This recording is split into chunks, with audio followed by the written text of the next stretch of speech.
朋友们，大家好。近日，德国选择党的联合主席爱丽丝·魏德尔用英语接受了彭博社的采访。魏德尔向来以言语直接、立场鲜明著称，他直言不讳地谈到了美国、俄罗斯、北约，并再次点评了德国前总理默克尔。魏德尔的个人生平在这里就不多说了，包括他的中国留学和工作背景，在中国吸引了无数的粉丝。因为德国总理舒尔茨在上周的信任投票中未能获得议会的多数支持，导致政府垮台。德国计划于2025年2月提前举行大选。魏德尔领导的德国选择党因为在去年德国2个州的选举中大获全胜，使大家都在关注在即将到来的全国大选中，魏德尔会不会当选为德国总理。虽然根据民调，选择党目前的支持率还不到 20%， 远低于基民盟和社民党，但仍然引起对手的警惕。所以前段时间有德国媒体爆黑料，说爱丽丝·魏德尔的祖父汉斯·魏德尔是一位纳粹法官，还是小胡子直接任命的。这里就可以看出来媒体的居心不良。你要知道，德国人是没法往上查3代的，如果真要查，总理舒尔茨、外长贝尔伯克和经济部长哈贝克的祖辈，那都是纳粹官员。德媒怎么不去炒作？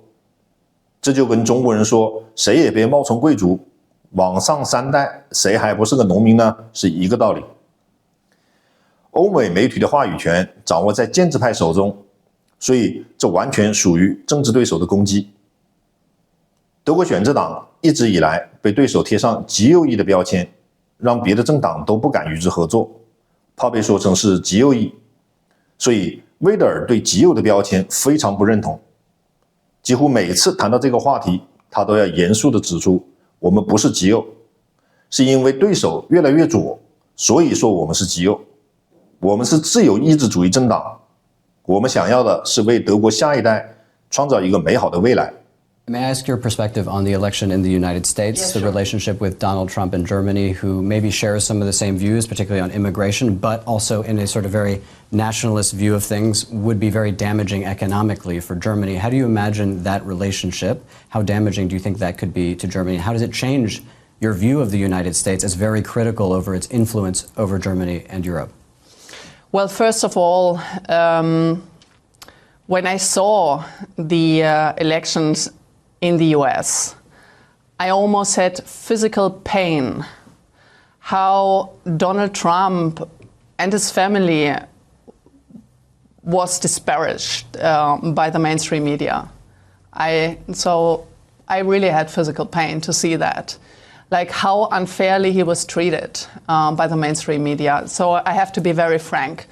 I actually put my thumbs up for Donald Trump. We have huge hopes with in his presidency, and I really hope that he puts an end on this terrible war in the Ukraine, because the European member states are actually not willing or capable of doing something like that. So we have to tell the truth that we are not capable anymore. I think, because you asked me on trade policies, I think that gambling with tariffs and actually imposing them effectively is a huge difference. And having a look on our car makers, for instance, because German policymakers, they always say, okay, German car makers might be hit very hardly by tariffs, but they're already there with their plans. BMW, Mercedes, Volkswagen, they have almost, I think, 25,000 employees in the US. Mm-hmm. So the firms, the companies, the German companies, they are already in the US. And do you know why? Because of high energy prices here in Germany. So the policies, these obnoxious policies being imposed on German companies by our own policymakers actually led them to to build plants in the US and abroad, because here they cannot produce anything anymore on a competitive level. And another question, that you had your co-chair out this weekend talking about NATO and the relationship of Germany to NATO, saying that basically Germany should consider leaving NATO in its current arrangement. Is that a position that you agree with, and on what basis? Well, this is not exactly what he said. He said that we need to strengthen the European pillar within the NATO. What does it mean? Well, our security interests are pretty much different from the US within the NATO. And I think, in my opinion, that the Europeans should put their act together, doing more within the NATO. Germany, for instance, never have been paying 2% of GDP at all. So therefore, Donald Trump is perfectly right. So we need to contribute to NATO. But it's also in our responsibility to formulate our national interests, because our national interest is quite different from the US. And it's very simple why. The US is very far away. And here in Europe, we have this war in front of our doors. So our security interest is completely different. Do you see Germany's interests as more aligned with Russia's interests than with the interests of the United States? Well, absolutely not. Absolutely not. I think Germany should have taken a more diplomatic part, but Germany failed in doing so. And I think that Donald Trump is really capable to sit together with Russian diplomats, with Putin, to formulate a freedom treaty, because what we need is freedom,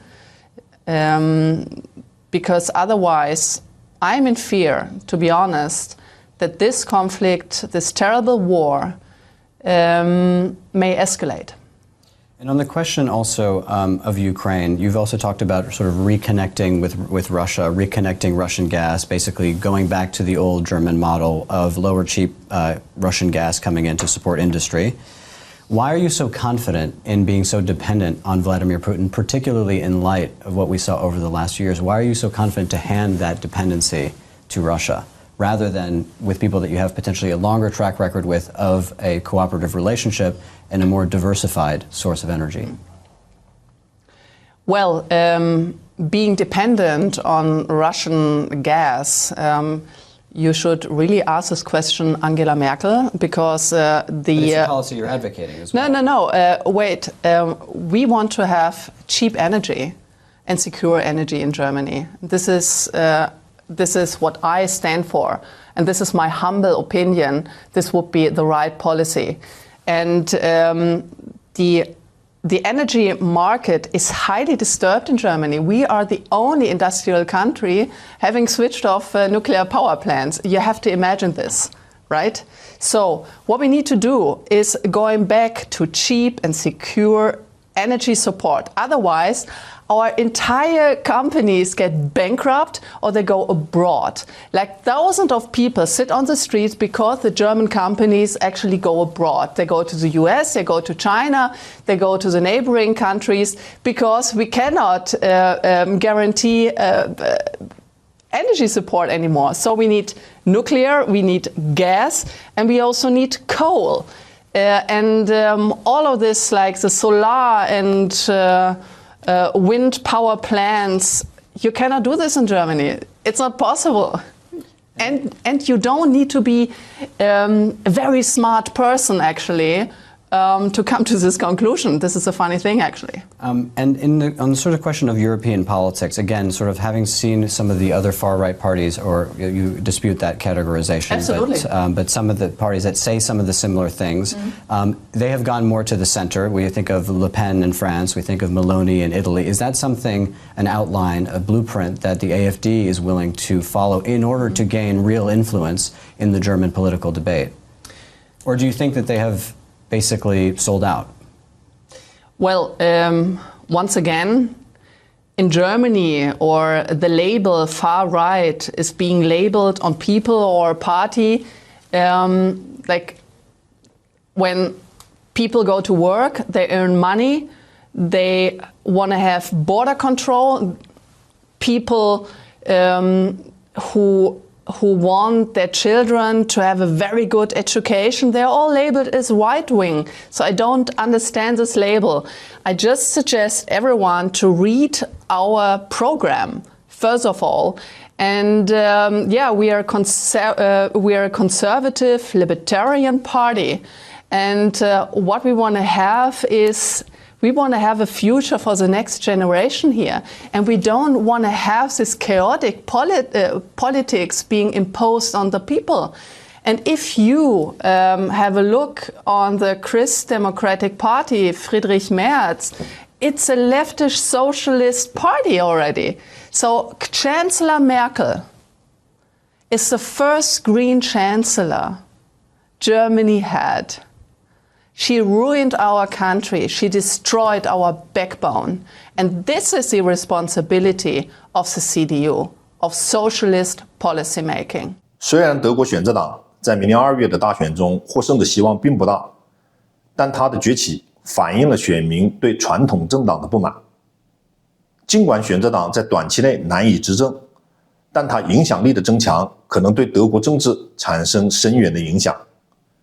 其实现在在整个欧美范围内都出现了一股政治右转的趋势，比如意大利的梅洛尼、匈牙利的欧尔班，还有法国呼声很高的勒庞、德国的魏德尔，甚至这次摧枯拉朽般赢得大选的特朗普，身上都贴着右倾的标签。